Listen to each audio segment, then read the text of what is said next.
We need in our culture to justify the arts. And you have to, I don't want to do that by talking about high culture, talking about something abstract and evanescent. That's the wrong way to go about it. This is vital.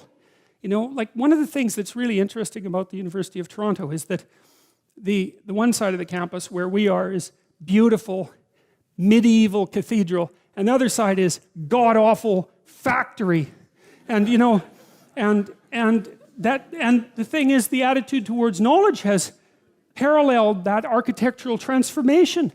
You know, at one point, the humanities, let's say, were a sacred endeavor, and so was the art of being educated in the university, and that's turned into like mass factory, and that's reflected in the architecture. This isn't accidental. None of this happens by random chance, you know. It's not like there's a conspiracy or anything, because there isn't, but that doesn't mean that these things aren't tangled together. And the loss of beauty in the universities is a catastrophe, because without that beauty, there's no call to higher being. You know, this is also why, you know, I've mentioned to people that they should clean up their rooms.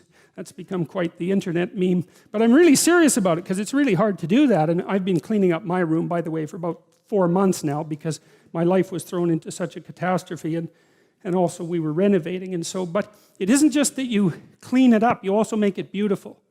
And it's really hard to make something beautiful. And it's really worthwhile. And what's really cool is if you learn to make something beautiful, even one thing, if you can just make one thing in your life beautiful, then you've established a relationship with beauty. And then you can start to expand that relationship with beauty out into the world, like into other elements of your life. And that is so worthwhile. It's just incredibly, crazily worthwhile.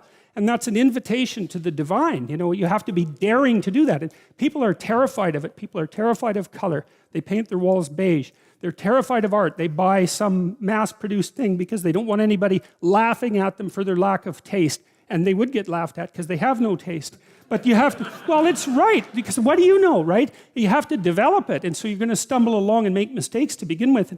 And you're going to show yourself, because if you buy, oh, I think this is pretty, and you know, somebody comes over and goes, hey, what's up with you? It's kind of hard on your self-esteem, but it's you're stumbling towards the right, you're stumbling towards the kingdom of God. That's what you're stumbling towards when you try to make an aesthetic decision and to put something in your life that's beautiful. And it's unbelievably worthwhile to do that.